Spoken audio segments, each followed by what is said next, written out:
어제는 하박국의 계율을 통해서 하박국이 하나님 앞에 질문을 하고 답을 하고 다시 또 하나님 앞에 질문을 하고 답을 하고 그 답을 들었던 하박국이 하나님을 찬송하는 것으로 하박국은 전체적으로 이렇게 구성이 되어져 있다라고 말씀을 드렸습니다.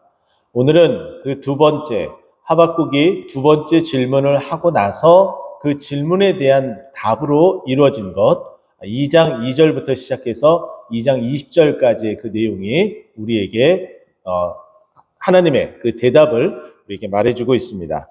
살펴보게 되면은 참 재밌는 그런 구조들이 저는 이제 보이기 시작을 하는데요. 2장 2절과 이제 3절 말씀을 보면은 하나님의 말씀, 하나님의 그 응답은 하나님의 말씀과 그 응답은 어떠한 특성을 가지고 있는지 우리에게 먼저 말을 해주고 있습니다. 그러면서 그러기 때문에 이 하나님의 이 말씀대로 다 응하기 때문에 너희들은 그 말씀에 반응하여 어떻게 살아가야 되는지 우리가 이 하박국을 통해서 계속해서 반복되는 표현이기도 하죠. 의인은 믿음으로 말미암아 살리라라는 그 내용이 우리 4절에 말씀해주고 있고 또 5절에서부터는 하나님이 직접적으로 하박국이 이야기했었던 지금 이 강폭한 포악한 이 짐승 같은 이들이 정말 의롭지 않은 이들이 왜 의로운 우리들을 치게 됩니까? 이제 그 질문을 했을 때에 그 질문에 대한 이제 답을 이제 해주기 시작을 합니다. 그러면서 이들도 결국은 이와 같은 모습이 있기 때문에 멸망할 수밖에 없다라는 이야기를 해주는데 그 멸망에 대한 그 이야기를 속담으로 표현을 하면서 하나의 속담이 어떻게 만들어지고 그 내용이 어떠한지 우리에게 처음에 이제 이야기를 해주고 있고 그것이 8절까지 언급이 됩니다. 그리고 나서 9절부터 14절까지 하나의 단락을 통해서 화 있을진저 이야기하며 그것에 대한 결과 1차 화 있을진저에 대한 결과가 하나님께서 정말 요구하고 원하는 것이 무엇인지 14절에 말씀을 해주고 있고 두 번째 15절부터 20절까지 그 내용은 동일하게 화 있을진저 이야기를 하며 그 화가 무엇 때문에 어떠한 결과로 나타내는지 그 결과가 20절에 나타나는 것으로 보여집니다. 여러분 한번 생각해 보시면은 아마 이럴 듯한데요. 어떠한 내용들이 막 이루어져요. 근데 그 이루어지는 그 이유가 무엇이냐면은 어떠한 결과를 낳기 위함이다. 이렇게 본다면은 오늘 하나님께서 이 이스라엘 백성에게 또 하박국에게 말씀하신 정말 하나님이 요구하시고 원하시는 바는 무엇인지에 대해서 체크를 한다면 오늘 2장의 가장 핵심적인 구절은 14절과 20절이 되겠죠. 왜냐하면 하나님께서 제가 막 말씀드렸던 것처럼 이들은 이렇게 멸망하게 될 것이다. 그 이유가 무엇인지 왜 이렇게 되는지에 대해서 쭉 설명을 하고 그와 같은 것으로 말미암아 14절에 이는 물이 바다 덮음 같이 여호와의 영광을 인정하는 것이 이와 같은 결과들로 이와 같은 결과를 낳게 될 것이다. 이와 같은 연유로 이와 같은 결과를 낳게 될 것이다 라고 말씀하시면서 14절에 말씀하신 것이고 또다시 이와 같은 이유 때문에 발생하는 일들로 말미암아 결국은 20절에 이와 같은 결과가 나올 것이다 라고 말씀하는 거예요. 그 결과가 무엇이에요? 오직 여호와는 그 성전에 계시니 온 땅은 그 앞에 잠잠해야 된다. 이런 구성으로 되어져 있습니다. 자, 이렇게 우리가 이제 구성을 봤다면은 우리가 이제 한 절 한 구절 그 안에 어떠한 내용들이 있는지 좀 살펴보면 이렇습니다. 그럼 먼저 보게 되면은 하박국이 질문을 하죠. 그 질문에 대한 이제 답을 하는데 하나님께서 답변하시는 그 내용들은 어떠한 의미를 가지고 있는지 세 가지 특성이 있다고 제가 말씀드렸습니다. 자, 2절 말씀 보면 그 첫 번째 특성이 나오는데 하나님께서 뭐라고 말씀하시냐면은 내가 대답하여 이르시되 너는 이 묵시를 기록하여 판에 명백히 새기되 달려가면서도 읽을 수 있게 하라라고 얘기를 합니다. 판에 명백히 새기라고 이야기를 합니다. 이것은 첫 번째 하나님의 말씀은 변하는 말씀이 아니라는 거예요. 세상에 어떠한 다른 사람들의 말들은 세상 사람들의 말들은 상황에 따라서 자신이 유리한 쪽으로 이끌기 위해서 언제든지 그 말을 뒤바꿀 수 있다라는 거예요. 하지만 하나님의 말씀은 통일성을 가지고 있다는 겁니다. 전혀 세상과 다르게 하나님의 말씀은 변하지 않는다는 거예요. 어느 시대이든 어떠한 상황이든 하나님의 그 말씀은 통일성을 가지고서 변함없이 우리에게 똑같이 말씀하시는 하나님인 것을 이야기를 해줘요. 그럼 판에 새긴 것을 바꿀 수가 있습니까? 바꾸는 즉시 티가 나게 되어져 있어요. 그렇기 때문에 우리에게 말씀하시는 바는 내가 너에게 말하는 이 하나님의 이 말씀은 나의 말은 전혀 변하지 않는, 변개치 않는 그런 하나님의 말씀이다라고 이야기를 해주는 거죠. 그리고 이제 두 번째는 무슨 이야기를 하냐면은 3절 말씀 보면은 결코 거짓되지 아니하리라라고 얘기해요. 정한 때가 있고 종말에 속히 이르겠는데 이 말은 거짓되지 않는다. 진실이다. 변함이 없다. 진실이다. 이렇게 우리에게 말씀을 해주고 있습니다. 만약에 하나님의 말씀이 거짓이라면 말씀한 대로 이루어지지 않기 때문에 모든 것들이 다 뒤죽박죽이 되고 엉망진창이 되겠죠. 그러나 하나님의 말씀은 변하지 않을 뿐만 아니라 그것이 그대로 이루어지는 진실된 하나님의 말씀이라는 거예요. 거짓이 없다는 거예요. 그리고 세 번째는 그 특성이 마지막 부분에 보면은 지체되지 않고 반드시 응하리라. 이 말씀이 그냥 너희들에게 겁을 주려고 하는 것이 아니라 정말 내가 한 말은 하나도 빠짐없이 1.1획도 남김없이 그대로 다 이루어지게 되어져 있다라고 이야기를 하는 거예요. 더디는 것처럼 보이지? 그러나 더디는 것이 아니라 하나님의 정한 때에 지체하지 않고 1초의 오차도 허락하지 않고 정확하게 그때가 되면 이루어진다는 거예요. 우리가 너무나 잘 알고 있는 갈라디아서 4절 말씀을 우리는 기억하겠죠. 때가 참에 그리스도께서 여자에게 나시고 또 율법 아래 나게 하신 것은 이라고 이야기를 합니다. 예수님이 오신 것은 더디 오신 것이 아니에요. 또 빠르게 오신 것도 아니에요. 가장 필요한 때에 가장 필요한 시기에 예수님은 여자의 몸을 입어서 예언된 대로 말씀한 대로 나게 하셨고 또 우리가 율법 아래 있기 때문에 동일하게 율법 아래 나옴으로 말미암아 우리를 대신해서 죄를 지시고 십자가에 못 박혀 돌아가신 것이죠. 이런 것처럼 하나님의 말씀은 세 가지 특성, 변개치 않는, 변하지 않는, 그리고 거짓이 없는, 그리고 반드시 응하는 그런 특성이 있다는 거 꼭 기억하는 성도님 되기를 간절히 소망합니다. 이렇게 두 번째로 또 보게 되면은 그들이 하박국이 질문했었던 이 갈대아 사람들의 그 모습들, 그것을 통해서 항변하였는데 그 내용을 이제 이야기하는 거예요. 그들의 모습은 술을 즐기고 또 교만하고 또 욕심을 넓히며 그 욕심을 넓히기 위해서 사람을 죽이는 것, 사망을 쫓는 것을 아무렇지도 않게 여기는 그들의 모습이었습니다. 그러면서 자신들의 권력을 그리고 자신들의 그 권한들을 자꾸 넓혀가면서 사람들을 모았다라고 이야기를 하죠. 자, 그랬더니 그들도 결국은 멸망하게 될 것인데 그들의 멸망을 바라는 사람들의 소리 하박국 너도 듣지 않았느냐? 내가 이제 그 얘기를 하겠다라고 이야기하며 사람들이 말했었던 그 내용들, 그 속담을 이야기를 해주고 있습니다. 자, 보세요. 6절부터 그 무리가 다 속담으로 풍자하지 않겠느냐라고 이야기하면서 그 풍자의 내용은 이렇습니다.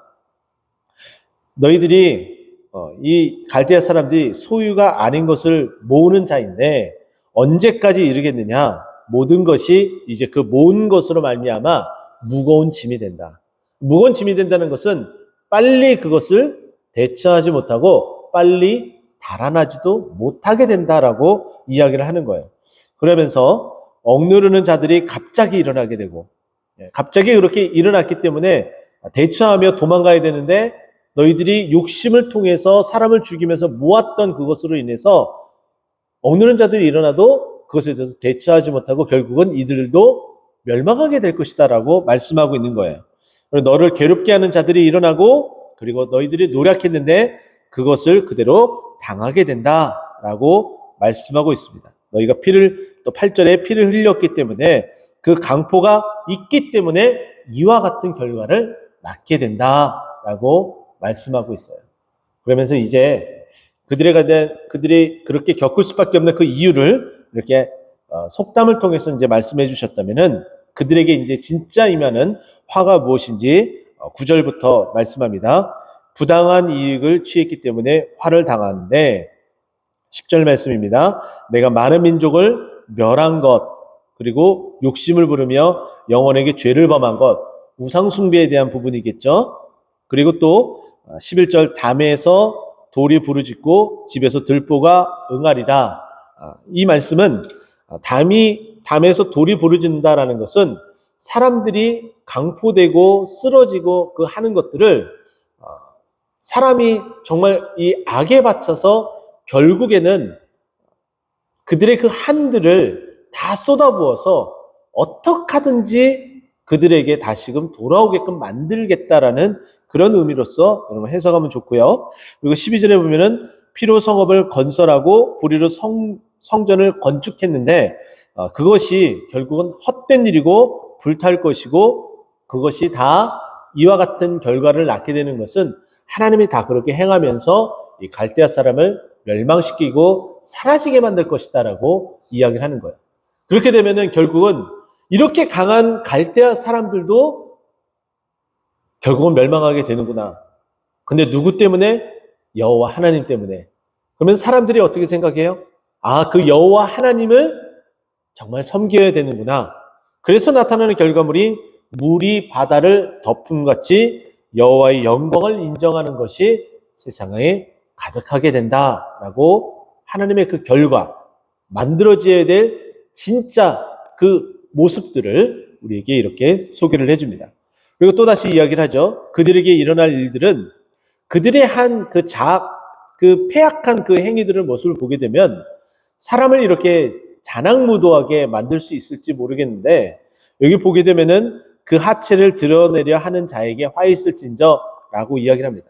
사람을 그냥 죽인 것이 아니에요. 온갖 모욕을 다 주면서 사람을 잔악하게 죽이고 그리고 멸망시키려고 하는 그들의 모습들.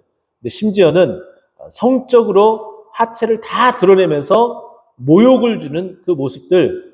너희들이 그렇게 했지, 갈대아 사람들이 그렇게 했지, 결국은 그 모습대로 너희가 당하게 될 것이다 라고 말하고 있는 거예요. 그러면서 16절 말씀 보면은 너희 그렇게 수치가 가득하기 때문에 너희의 할례를 받지 않은 것이 결국은 너희도 똑같이 그 하체를 다 드러내고 너희도 동일하게 모욕을 당하게 될 것이다라고 말하고 있어요. 그래서 여호와의 오른손의 잔이 내게로 돌아올 것이고 더러운 욕이 내 영광을 가리게 될 것이다. 너희가 그 추접한 그 모습이 하나님의 영광으로 다 감싸져서 너희들은 이제 잊혀지게 될 것이다 라고 이야기를 하는 거죠. 그러면서 17절 레바논의 강포를 너희가 행했는데 그 강포가 다시 너희에게로 돌아오게 된다. 그리고 너희가 18절 말씀 보면은 우상을 섬겼는데 근데 그 우상은 아무도 없는 것이 되는데 헛된 것이다라고 이야기를 해주고 20절 말씀 보니까 그 우상을 섬기는 것이 아니라 여호와의 성전에 여호와의 하나님이 계시니까 하나님만 섬기고 그 앞에 엎드리며 나아가야 된다라고 이야기를 하는 거예요. 우상은 어떤 존재일까요? 우리가 우상에 대해서 오늘 본문 말씀에도 이렇게 이야기를 하고 있습니다. 우리에게 유익을 주는 존재가 아니에요. 18절 보면은 새긴 우상은 그 새겨 만든 자에게 무엇이 유익하겠느냐라고 이야기하며 유익을 가져다 주는 존재가 아니라는 거예요. 그럼 반대로 하나님은 우리에게 무엇을 가져다 주시는 분이에요? 유익을 가져다 주시는 분이라는 거죠. 또 내가 부어 만든 우상은 거짓 스승이라는 거예요. 우리가 우리에게 잘못된 것을 자꾸 신겨주는 거예요. 그러나 여호와 하나님은 의에 참 정말 정확하고 하나의 거짓이 없는 그 하나님이 우리에게 정확한 것을 알려주신다는 거죠. 그리고 또 이 말하지 못하는 우상을 의지하는 것이 유익이 있겠느냐? 그러나 거짓이 아니라 우리에게 말씀하시는 그 하나님은 어떻게 해요? 우리에게 유익을 주시는 분이시다라고 이야기를 하고 있는 겁니다. 여러분이 오늘 이 본문 말씀을 보면서 우상이 어떤 존재인지 반면에 하나님은 어떠한 분인지 비교를 하시려면 시편 115편과 시편 135편에 있는 우상이 어떤 존재인지에 대해서 설명하는 그 내용을 보시면 좋을 듯합니다. 간단하게 설명하면 이렇습니다. 우상은 사람이 만든 수공물이다. 사람이 만든 작품이다. 음과 금으로 만든 것일 뿐이다. 라고 이야기하며 그 우상은 어떠한 모습을 가지고 있는지 눈이 있어도 보지 못하고 입이 있어도 말하지 못하고 귀가 있어도 듣지 못하는 존재다라고 이야기를 해요. 그 말은 뭐냐면은 우리 하나님은 제가 말씀드렸죠. 우리와 같은 눈은 보이는 이렇게 눈은 없습니다. 하지만은 볼 수 있는 기관인 눈이 있어요. 그래서 우리를 바라보고 계시는 거예요. 또 우리처럼 이렇게 보여지는 귀는 하나님은 안 계세요. 없습니다. 하지만은 들을 수 있는 기관인 귀가 있는 거예요. 그래서 우리가 부르짖고 기도할 때에 다 들으시는 하나님이시라는 거죠. 그리고 또 뿐만 아니라 우리처럼 이렇게 말할 수 있는 입은 보이지 않아요. 형상으로 보여지지 않는 거예요. 하지만 어떻습니까? 말할 수 있는 이 기관은 입을 통해서 우리에게 말씀하시는 하나님이시라는 거예요. 그래서 하나님이 가지고 있는 그 기관을 형상화해서 하나님의 그 형상으로 만들어진 우리가 그 기관을 밖으로 나타내는 모양으로 이렇게 우리는 눈이 그리고 귀가 또 입이 이렇게 생겨나게 된 겁니다. 그것을 우리에게 말해주고 있어요. 근데 우상은 그런 것이 있어도 아무런 기능도 하지 못하고 도무지 우리에게 아무런 유익도 주지 못하지만 하나님은 우리에게 유익을 주는 분이고 다 그 기능을 발휘하시는 하나님이시다라는 것을 우리에게 말씀하고 있고 또 그 하나님을 믿고 따라야 되고 그 앞에 주님을 섬겨야 된다라고 말씀하고 있는 겁니다. 오늘 이 하박국 말씀을 통해서 하나님 자신 스스로가 내가 어떠한 하나님이고 내가 정말 진정으로 원하는 것이 무엇인지 그리고 나에 반하는 그런 일들이 있으면 그들이 어떻게 멸망으로 치닫게 되는지 그리고 나의 말씀은 어떠한 특성을 가지고 있는지 이렇게 스스로가 하박국에게 말씀하셨습니다. 이 말씀을 기억하고 우리가 하나님의 말씀의 그 특성이 무엇인지 다시 깨닫고 그 말씀을 붙들고 또 하나님이 정말 진정으로 원하시는 것은 여호와의 영광이 가득하기를 또 주님 앞에 나와 예배하며 잠잠하며 주님의 그 말씀을 듣기를 원하시는 하나님인 것을 믿고 그 믿음대로 또 주님을 따라가는 우리 모두가 되기를 예수 그리스도의 이름으로 축원드립니다. 기도하겠습니다.